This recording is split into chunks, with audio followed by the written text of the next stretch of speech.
across a lot of people sneezing and, giving signs of, having cold. So I think it's normal sometimes for the seasons to change. You've been in the hot season for a very long time. Then suddenly it changed to the cold season. And what I've realized this time, this season came by very slow. I mean, it wasn't, normally it comes very early. You're in very philosophical mood this morning. Yes, But, yes, this is true. You mean the Hamatan has come slowly? It has indeed. And if Francis is my witness, this morning we saw somebody who I think it would be fair to say was dressed for a Russian winter here in the Gambia. He had one of these big fur hats that you wear in the deepest, harshest of Russian winters. I don't know what on earth was going through his head, but we were like, what's wrong with this guy? Well, that's his winter. Dude, I mean, like, wow. that's his winter. So, yeah, so he's people rocking his winter clothes. People are ready the for the change in weather, but you're right, the change in season sometimes bring that. I've got a bit of a croak in my throat as well, which I think might be due to the dust and so on, and certainly possibly the change of weather. Yeah. Yes, on the program we'll be looking at the African code, and I'm seeing it's talking about love, and of course the newspaper review. Mr. Carr will be reviewing some of the stories making headlines, and we'll be talking to Modu Musa Sisao, acting public relation officer, Gambia Police Force, on the arrest of 24 Brikama area council councillors. We will be getting a whole information from the police PRO. Then we'll talk to Child Fund on their donation of medical supplies. They will be here. We will be talking to Musu Koma, Country Director, Child Fund, and Alaji Aya Bite, Officer Logistics and General Services at Child Fund. Then we will be looking at the cleansing exercise in Basse.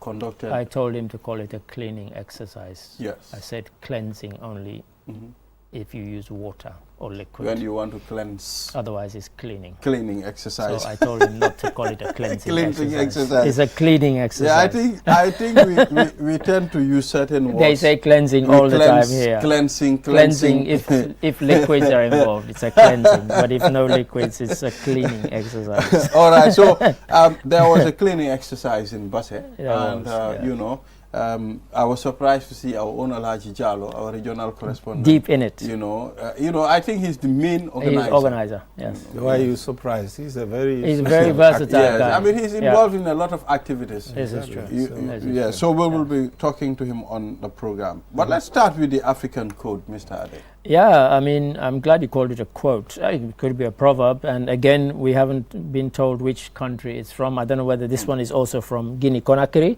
But it says, when one is in love, a cliff becomes a meadow. When one is in love, a cliff becomes a meadow. Mr. Loverman, Mr. Carr, I'll go over to you. What's your interpretation? That means you can cross rivers, seas, and get to anywhere just to get to someone that you love. So there is no hindrance on your way. Yeah. You will conquer anything that is on your way just to get to what is driving your heart. So I think that is my own interpretation. That where there is love, there is will, and there has to be a way.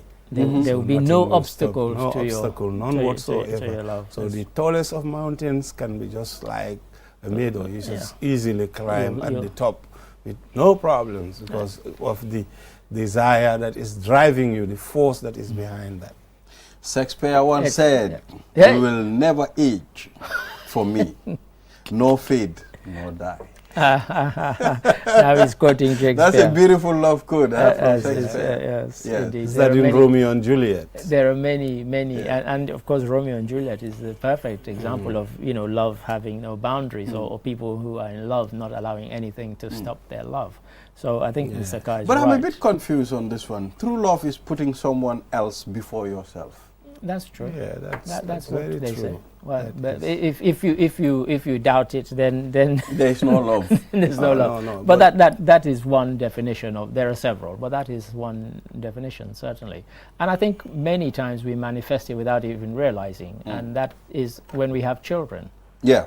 When we That's have what I was children. going to say. Yeah. There is platonic love, there is yes, romantic love. Yes, yes. Platonic is the type of love that Ade is about to define, Right. about the love you have for your children. You will take a bullet for them to die. True. Yeah, So you will put yourself ahead of them. That is agree. platonic. And then you have, romantic love. It includes, I will leave Ade, who is more of a professor probably in that area. Yeah. So, I mean, Mr. Ade, can a cliff become a meadow for you? A meadow. Yeah. A cliff can become a meadow. I think, as we've agreed here, that there are no even Mount Everest. If you had to scale Mount Everest because of love, you probably would scale it. It would not be this daunting thing. Whereas if it were not for love, you think, I don't think I can manage that. So there are many things you would do that you would not otherwise do, but because of love you would do those things. Yeah, I mean, so yeah, I mean things that might seem impossible or difficult. Impossible. Suddenly become. I listened to someone on TV yesterday watching a drama, and he said, I can go to the military barracks and insult all the militaries for your love. That's somebody scaling a cliff and treating it as a meadow. Exactly, but sure. I mean, to summarize it all, love is beautiful. Like Mr. Ka said, it depends what type of love. Some can be directed to your children, others can be to your mom, your dad, or your loved one. And you can love your friends too, as you were saying about platonic. It's people that you have. It's not a romantic love. It's platonic, but you love them deeply. And sometimes your siblings, it's not romantic, but you love them. And there are people who are close to their siblings. There are people who are not. True. But yeah. Thank you very much. I mean, I've learned.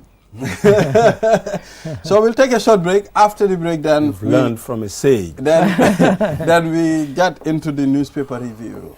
We'll try to talk to the Gambia Police Force PRO as well. We'll be back. And we hope.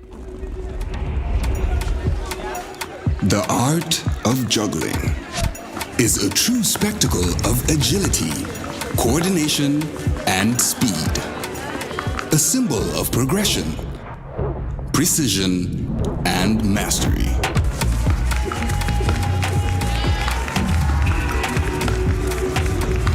"5G speed is like having the juggler in your pocket.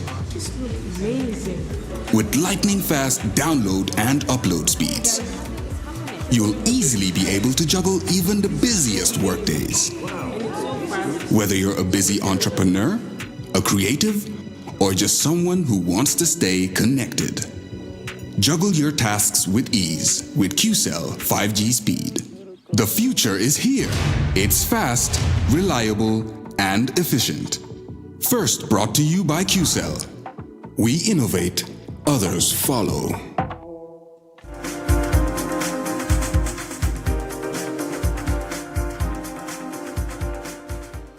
We are back. If you're just watching, this is QTV This Morning. I am Ibrahim Abalde. It's Wednesday, the 6th of December.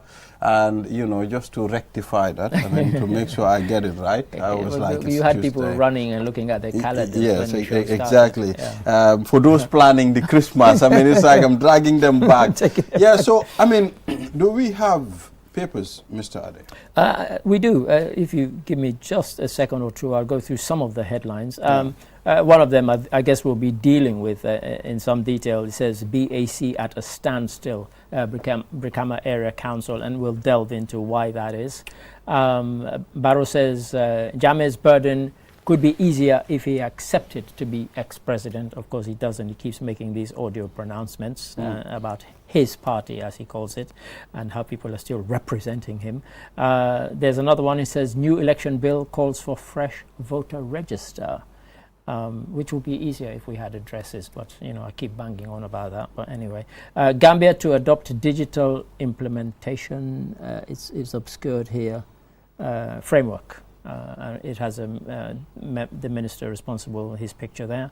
High Court dismisses Creed Energy's application to freeze over 300 million. I don't know whether it's dollars or dollars.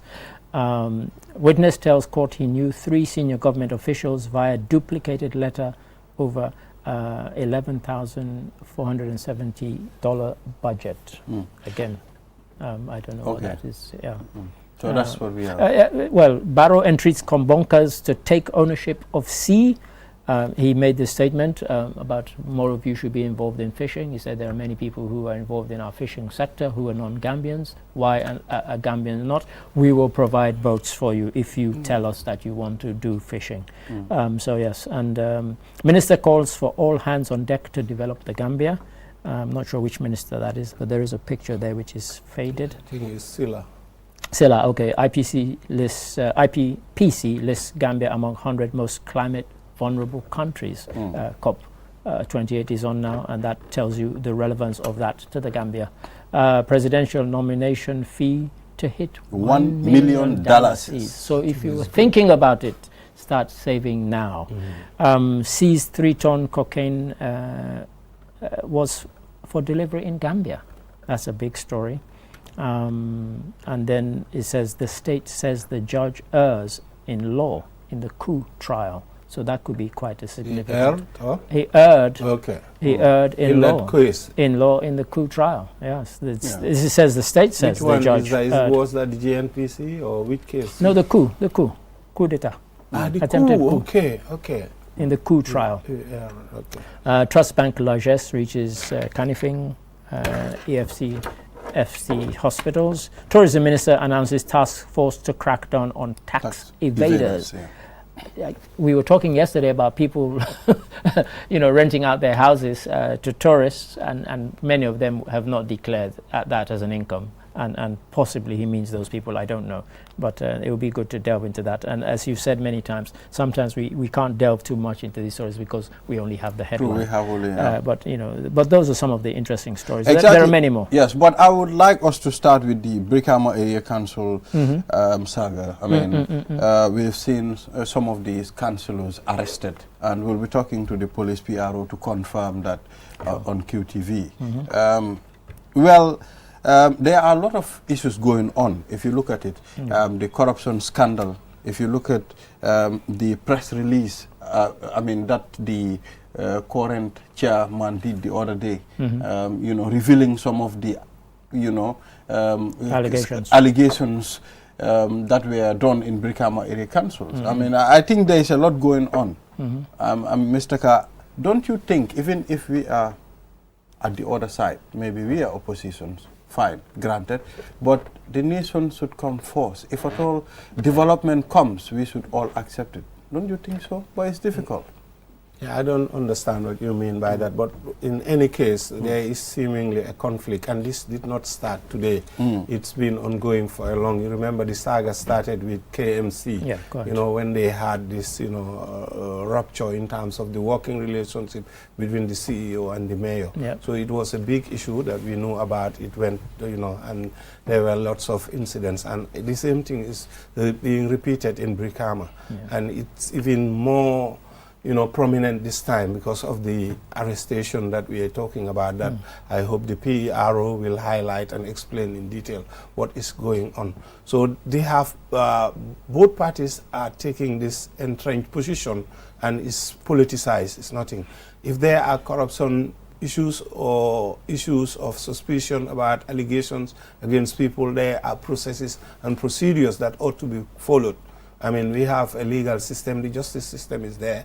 They can report, and the police can come and then make investigations, and then due process will follow. So there is no vacuum in terms of a legal framework to really pursue somebody that is being alleged for corruption. But in this instance, I think really is a show of power between the Ministry of Lands and also the elected chairman. So this is obvious. Well, and in case anybody's watching who's not in the Gambia, and Mr. Carr said Ministry of Lands, you'd be thinking local council. The ministry is actually called Ministry of Lands, Regional Government and Religious Affairs. They have all of these under their ambit that they look after. So sometimes we say, Ministry of Lands, and somebody's thinking, what's that got to do with local government? Well, they also have responsibility for regional government. Yeah. I mean, the reason why I mentioned it, I didn't want it to put it straight to you. I just wanted you to understand what was going on. There was a time, it is alleged that the CEO, Jonga, has been suspended by the Brikama Area Council management. At some point, Jonga, it's obviously, according to what he said, he is appointed by the government. So at some point, if he is suspended, the government must put hand in that to make sure he is reinstated to his position. So this is causing a lot of chaos for the people of West Coast region. Yeah, I agree. That's what I'm saying, that this case is very political. And it's evident from the different factions, you know, that the challenges between the state and the council. So they have to look at a mechanism, because I don't know where the rights of one starts and where it ends in terms of their power and authority. Sure. What does the chairman have in terms of power and authority to exercise? What does the role of the Ministry of Lands have in terms of...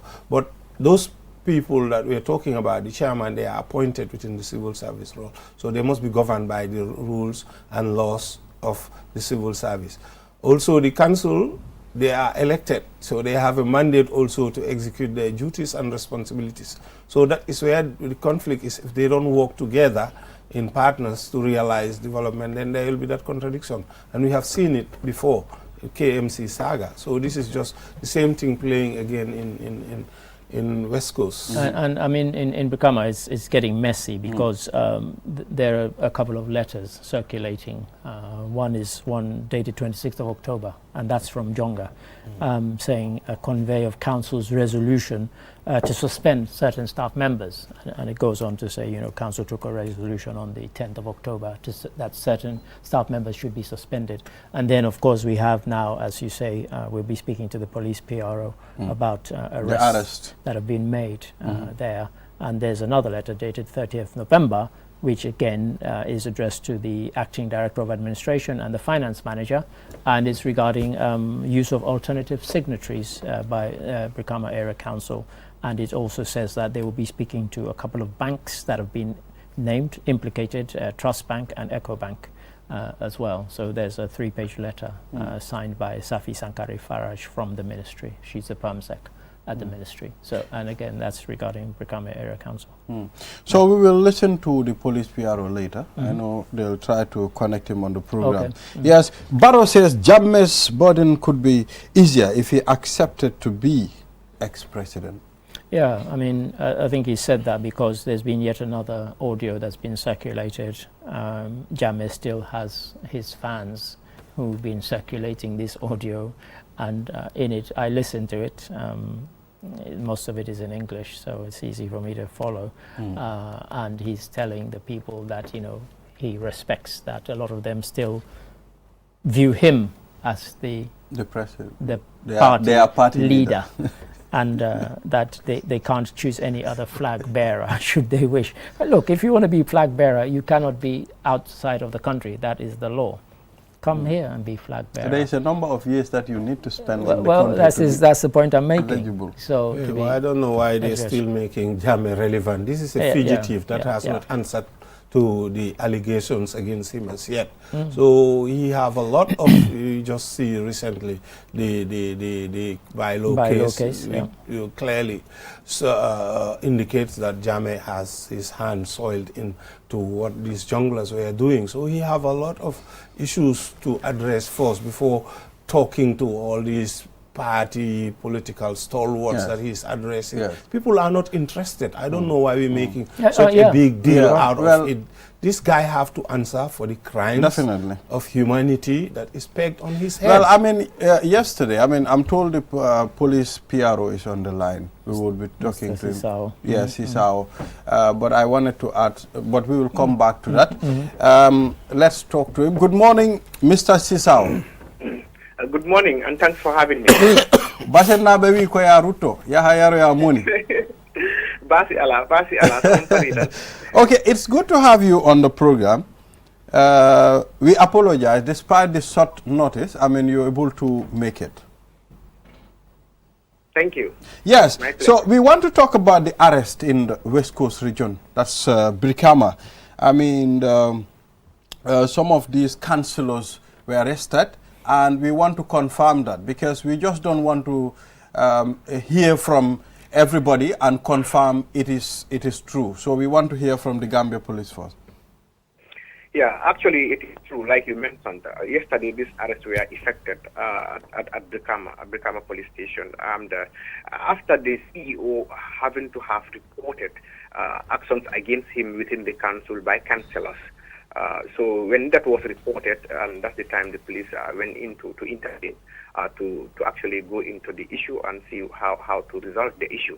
The issue is we are all aware of recent there has been a resolution by the council against the CEO and the director of finance.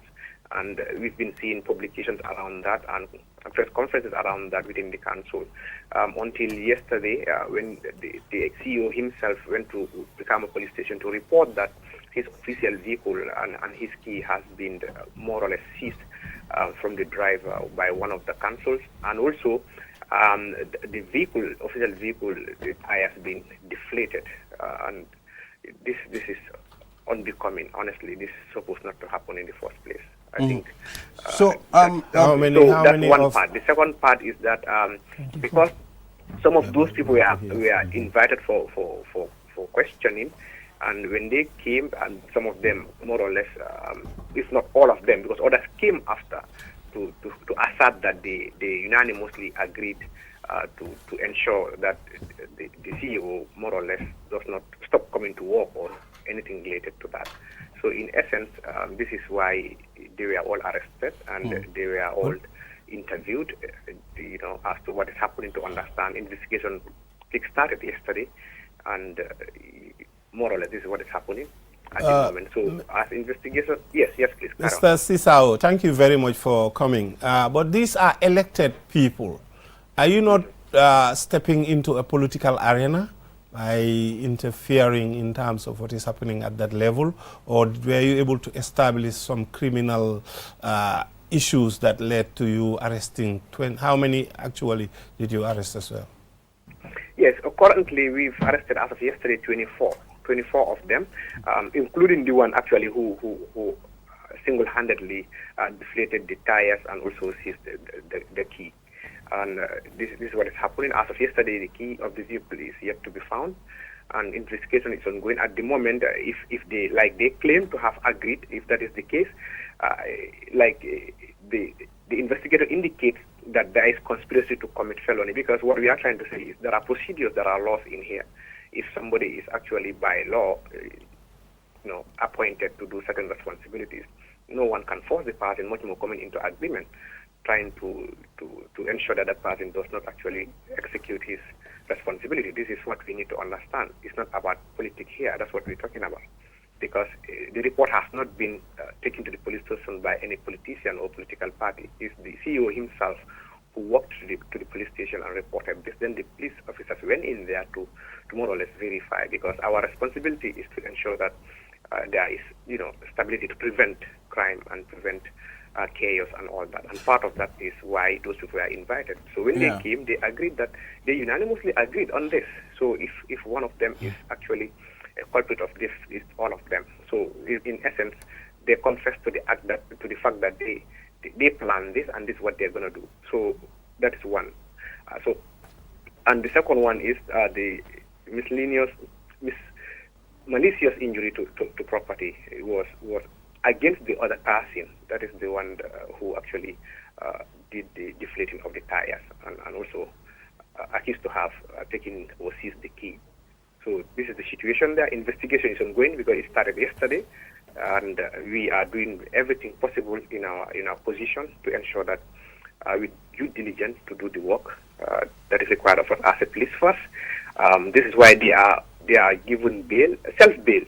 There was no impost. They were given self-bail because we understand that these are responsible people, in our society. So, we don't feel that they would run away or whatsoever. They are going to hinder the investigation as to what they are alleged to have committed. So that has nothing to do with politics, actually, as far as I know. Well, let's see what will happen, Mr. Sisao.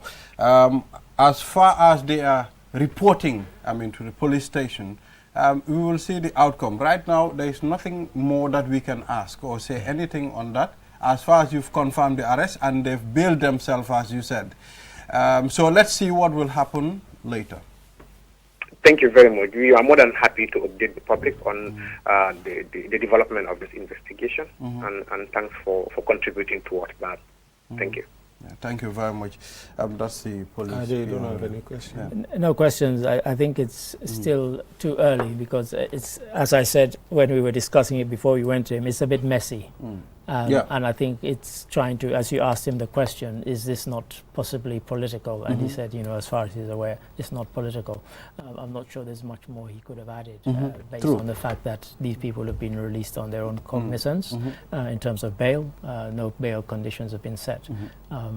It's too early, I think, to draw any conclusions or possibly get any. Well, as far as they were able to be released on bail without exhausting the time frame that is given for a person to be able to be bailed on time.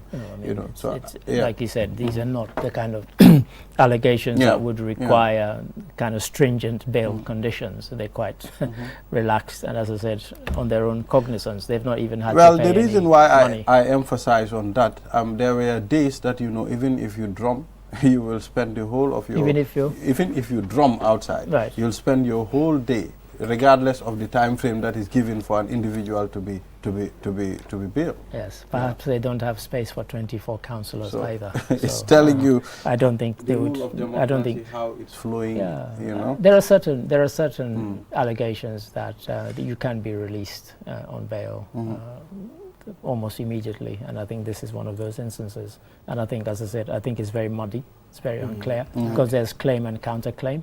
And I think in any case they have to be careful how they handle this particular issue. Exactly. The political aspect of it cannot be denied. Yeah, quite. The fact that it is the CEO that reported the matter and arrests were effected, I mean, clearly indicates that there are lots of issues that ought to be addressed. To listen to grievances. It was a mixed feeling for me when I heard it said the CEO reported the matter to the police. So I was like, it's a bit politicized. But at some point, he said they've confirmed this is what was about to happen. So there is nothing that we can say beyond that. Absolutely. Yes. So thank you, Mr. Carr, for coming on the program, reviewing some of the stories with us. And I hope we'll do this tomorrow again. Inshallah. Inshallah. Yeah, so we'll take a short break. After the break, then the program continues. We'll be back. QCell moy suñu boss. QCell moy suñu boss. QCell moy suñu boss. Go, ebe dawa full network suda tili QCell. Ni lafta diamla wati jamala mune diata QCell. Most reliable network jumala keta wati QCell. Wo quality man jon soto jam ona manke QCell. Hani be wuloni farole kono walante be bako na jala fayola network ko se taria QCell suñu boss. Ñu fi njeka indi 3G ñu delu taxi 4G plus and now we bring you 5G. 5G. First and only 5G provider. Itella follow andi doron nesa keno. Gambia bela nyon tawa fele QCell. Ko fasunta buka busi QCell. Itella moldi milka kukutol nati Gambia. QCell meta lori la kiliano yele imanjina amanda wala itella ka quality dila dadi ma itelle silo wala wodol mume be keno ma. QCell sunyu boss. QCell sunyu boss. QCell sunyu boss. QCell sunyu boss. Connection be bambandi QCell sunyu boss. QCell most innovative QCell sunyu boss.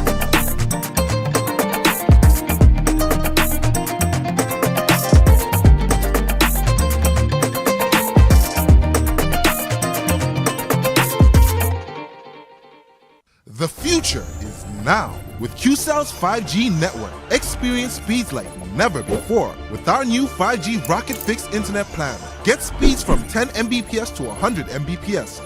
Your 5G-enabled devices. Walk into QCell headquarters to get one of our 5G routers and experience the true feeling of 5G. Only with QCell. QCell brings you the future. Tech, innovation, incredible speed. The future is now. For more information, call our customer care on 111. QCell, Sunyabus. We innovate, others follow. Terms and conditions apply.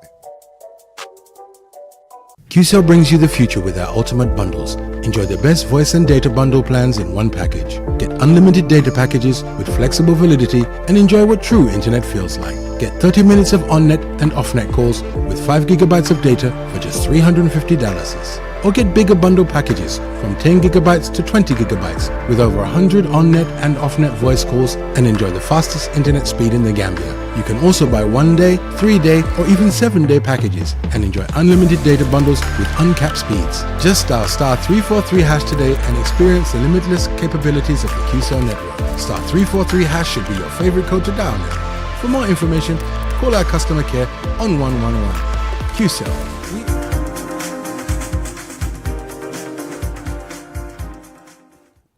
We are back. This is QTV This Morning, and after the newspaper review, we are now going to talk to Child Fund, the Gambia.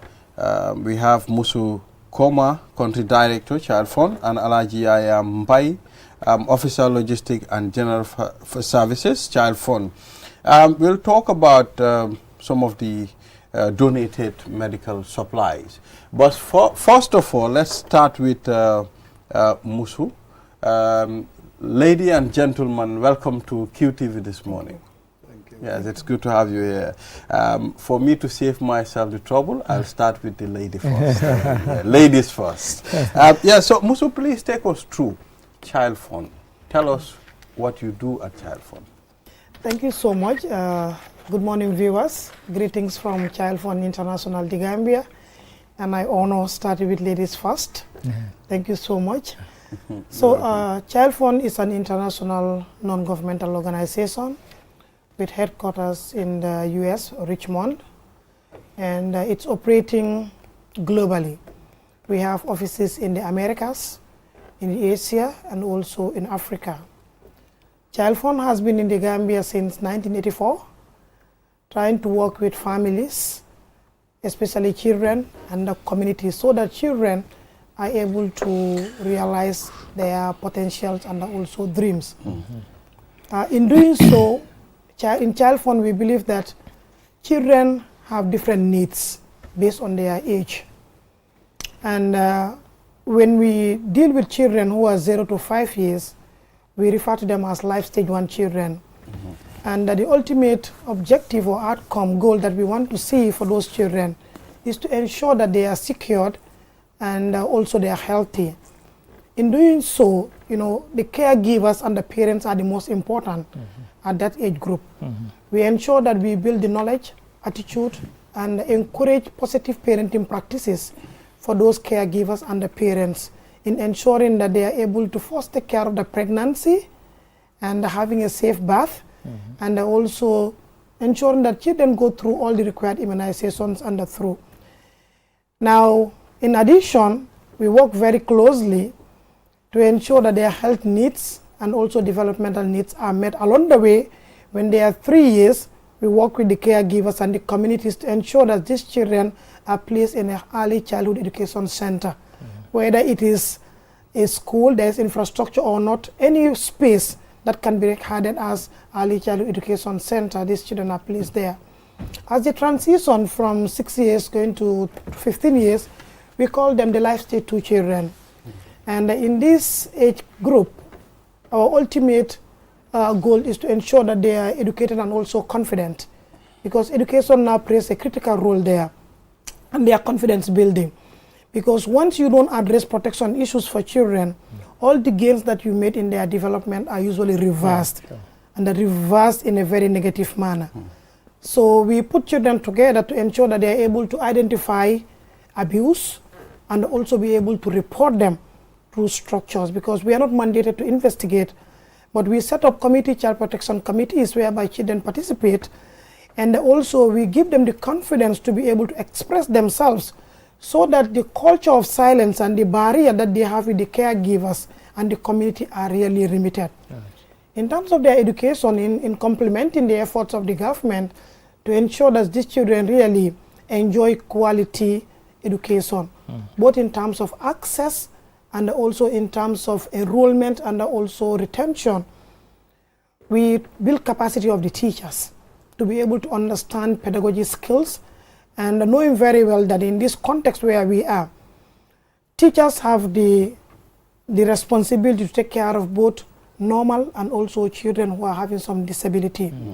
We build capacity of the teachers so that they are able to provide those kind of social, emotional skills, and they'll be able to take care of the classroom regardless of the size and also regardless of the children who are there.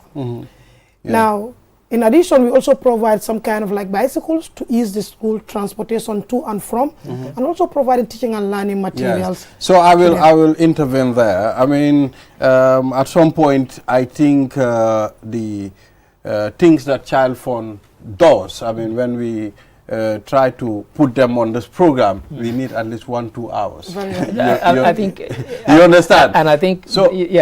Why not we focus on the donation, which is important. We have other segments coming. You know, that's fine. Thank you so much. Yes. I can see she knows her area, and I mean she's trying to break it down. No, but also I think you're right, because they have 12 priority programs across the whole Child Fund reach. But the overarching vision says about making sure that every child realizes their rights and achieves their potential. True. And I think all of these things that you mentioned very much play into that. Very significant. So Alaji, if we could come to you. Logistics and general services, in terms of the donation, what's your role there? Actually, I love that question, Mr. Ade, and I am happy when Mr. Balde said, can we focus on the donated items? Yes. Actually, that is my optimus role in Child Fund. As Officer Logistics and General Services, I double as the coordinator of the gift in kind. Right. That is what we call GIK. Almost all these donated items came through GIK as part of our program activities. When you said gift in kind, it might sound funny or interesting to somebody. These are, in addition to our funding or financial support, as my country director rightly mentioned, we also have partners who will not give us cash, but they will give a kind of donation in terms of materials or resources. That looking at considering the different life stages we have, life stage 1, 2, and 3 of various categories, we consider those needs. For example, if you talk about education, education is not only about paying school fees. You need certain learning materials. Also, when we talk about the health and nutritional needs of a child, it's not only limited to building hospitals. We need medications, we need pharmaceutical items. And as we all know, how the world economy is, it's very difficult to afford these medications from the global market. So we have very good partners that we work with, that we will lobby through and then try to ensure that we secure quality medications and pharmaceuticals that we bring into the country. Yeah. Yes, I mean, Mr. Ari. Well, yes, I mean, you talked about bringing these in, and my interest has always been, how do you identify the areas that are most in need in terms of your interventions? Thank you so much. We at Child Fund, whatever we do, we don't just do things out of blue. For example, whatever we give to any community, we must make sure we engage the community and know that this is the needs of the community. Because number one is we don't want to use Gambia as a dumping site. So in terms of medications, when we got offer from our partners in the US, I personally will provide that list of donated items to the Ministry of Health, and they will sit over and decide and select the items they needed in the right quantity, and then they notify me the list, and then I will communicate that back to my donors, and then they will send in the shipments. Sometimes you realize that the container road is very slow. And based on the needs of the Ministry of Health of some medications, we will freight them and then receive them quickly than using the container route. Okay, you've mentioned Ministry of Health. Are there other partners that you work with? Yes, I mean in the Gambia to actually help facilitate some of your distribution and that sort of thing. Yeah. Yes. How does that work? Yes. For example, State Ministry of Health in terms of medical and pharmaceuticals, but also like other items like the educational materials, we have a strong collaboration with Ministry of Basic and Secondary Education. In terms of educational materials, we make sure we engage them. They do the selection and the need is expressed to us, and then when we get the materials, we distribute through them. Most of the cases, in fact, when we get the shipments, we hand over the full shipment to them, and then provide some logistic support for them to go ahead with the distribution.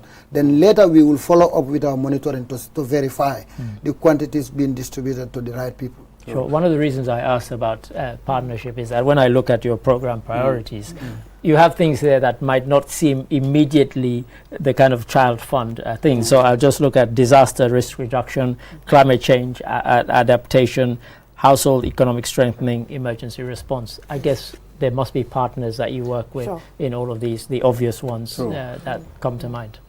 Sure, very well. We partnership is central to the work we do. Sure. Because, you know, as an organization, annually we review our strengths and also map out our partnerships. For example, when it comes to management of medical supplies and the pharmacies, it needs a special kind of care. And we don't have those kind of cold chains and the cold systems. So that's why we have an agreement with the ministry that once they come, whether it's air freight or ocean freight, they are directly being delivered to the ministry. The best that we do is to do a reconciliation with them so that we account for all the items that are shipped to ensure that they are there. And for ease of distribution, they are being distributed through the supply chain system of the Ministry of Health. What we do is that once they do the distribution, they give us a report, then we go to do the verifications and also do the reporting. In terms of other kinds of specialized partnership, for example, if it comes to emergency response, our most closest partner here is the National Disaster Management Agency, whereby who are mandated by the laws of the country, whereby when there's a disaster or emergency, they are the first to go and do assessment. Now, once they give us the assessment, because we zoom into it, and our interest now becomes the children, we can now do a follow-up to do child protection in emergency assessment, so that we are able to identify those needs of children and to a certain extent women, and then that is going to guide our response. But we also run a sponsorship program for your information, I'm sure you know. We have got CBOs. These are community-based organizations who are living in the communities, and that daily they are closer to these children who also implement our sponsorship-based programs. But every year, once we do our annual operating plan, we always try to renew our partnership mapping so that we ensure that systematically these are the partners we'll be able to work with. And of course, we know that the need to build the capacity of local partners, it's becoming more and more eminent. We are open to more partnerships, and we want to see that there are more local organizations in the country who are able to handle developmental issues and protection issues of children in this country. Yes, I mean, it's significant you mentioned that. There is another organization that works to help elevate the life of children in the Gambia. That's CPA. I mean, I don't know. There are many. Yes, at some point, whether you have any collaboration that you do with Child Protection Alliance. You know, Child Protection Alliance, it's a membership network, and Child Fund is a strong member of the Child Protection Alliance. That shows that we work closely, especially when there are issues of children that comes up. We are often into close conversations and discussions to see what we do. In fact, some of the press releases that you may see CPA is putting across, they are ideas from a broad network that really comes together so that it can be able to. So we are working very closely with them in terms of protection issues in this country. Thank you. Well, all right, thank you very much, gentleman, lady, for coming on the program. You know, I think you need at least an hour. You need to come on QTV and buy at least an hour. I think they need a regular weekly program. I think we need so to buy. Please consider that. Musu Koma, we will put that task on you. Can you please come buy an hour or so? Then we can talk about all the things that you do. So we'll put that on our table. Yes, please. Don't put it. Don't just put it on the table, but put an act. All right, thank you, viewers. We'll take a short break. After the break, we'll be talking to Alaji A.F. Jallo. That's our regional correspondent in Basse, recently organized cleaning exercise in Basse. We'll be back. Step into the Espas Motors showroom for your luxurious name brand vehicle. Located along the Bertil-Harding Highway, Espas Motors is the Gambia's authorized dealer for Chery, Kia, Ford, and now we bring you the new Peugeot Model 3008 SUV. 18-inch alloy wheels, 216 inches high ground clearance, keyless entry system, start and stop button, rear parking assistance system, reverse camera, adaptive cruise control with speed limit, LED daytime running lights, front and side airbags, 8-inch HD touchscreen. Not to forget our exquisite Peugeot Landtrek double cabin pickup with 2.1-liter diesel engine, 6-speed manual transmission 4x4, hill descent control, LED daytime running lights. Espas Motors, the authorized dealer for Peugeot. Visit us today or call us on 35-2222 or 353-4444. Looking for the perfect place to promote your product or place your advert? Look no further than QTV. We are the premier destination for businesses looking to connect with Gambian audiences and beyond. At QTV, we offer a variety of advertising solutions to suit your needs and budget. With our diverse range of programming, you can be sure that your ad will reach a broad and engaged audience. From our popular news broadcast to our exciting music and entertainment programming, QTV has something for everyone. QTV, the premier destination for advertising in the Gambia. Contact us today and let us help you reach your audience.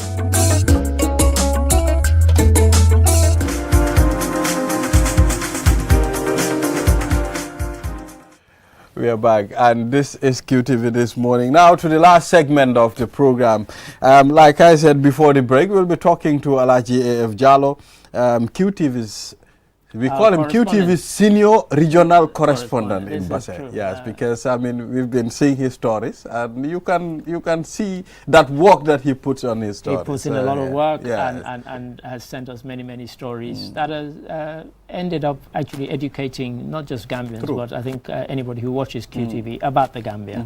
And you know, we're always grateful for that. But this is a man, as I said when he was not even here, he has many strings to his bow and a man of many talents. And one of those has actually led to you organizing a cleaning exercise. And I just wondered if you would tell us and the viewers something about that.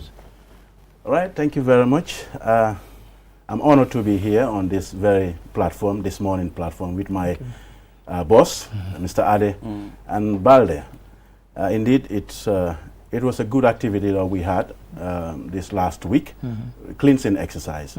The cleansing exercise was organized by a village development committee, that is Kabakama. Yes, you can see the Kabakama community.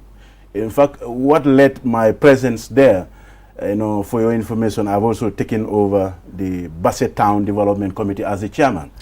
Yes, so they extended an invitation to us. Right. So we were there, you know, I worked with them to organize this cleansing exercise so that we can keep the environment clean. You know, we are just from the rainy season. Yeah, sure. And then after the rainy season, you know, the place is messy, so people have to make sure that we clear the environment so that, you know, some of these pathogens and so on and so forth will keep them away from the people. Yeah. I mean, I'm glad, Alaji, you mentioned that you've taken over the Basse Town Development Committee as the chairman.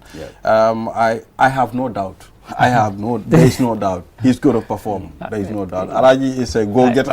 I know him since in Basse. Yes, so what are some of the things that you think we should address in Basse currently when it comes to development? Well, Basse, a host of things. You know, Basse has been there all the time. People talk about it as the second capital of the country. But for me, I've always been challenging that because I want it to see written somewhere else. You know, in fact, there was a time, presently I challenged my National Assembly member. I told him, you know what, can you discuss this in the National Assembly so that you will come up with something for us? Because if the Basse Town attains the second capital, now there are certain opportunities that should be accorded to the region. Like the Basse town could be turned into a municipality because we have a council. It could be turned into a municipality, and whereas we will enjoy a lot of facilities. There are lots of challenges, but also let me tell you, Basse is a hub when it comes to business, yeah. because it's strategically located. I've been there. You know, yeah, you've been there, exactly.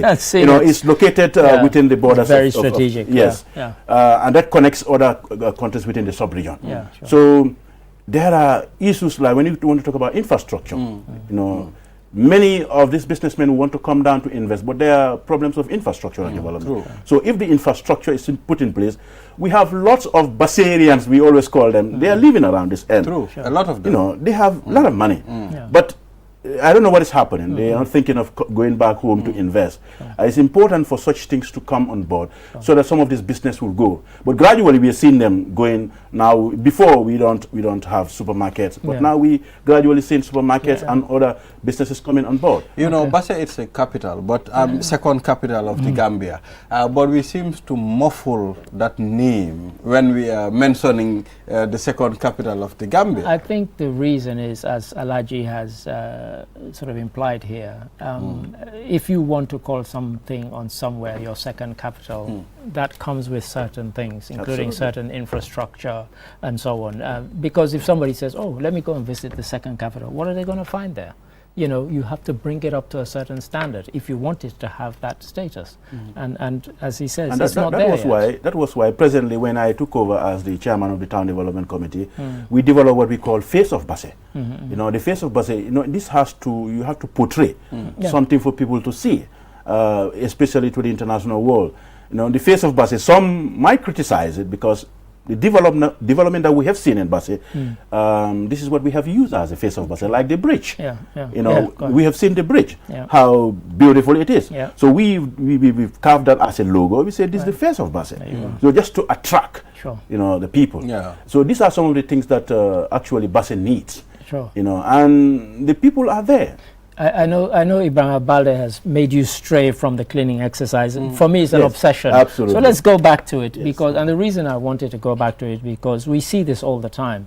People come out, they sweep for one Saturday or every other Saturday, but it's not sustainable. Absolutely. To make it sustainable, are you or is the community going to build this into going into schools?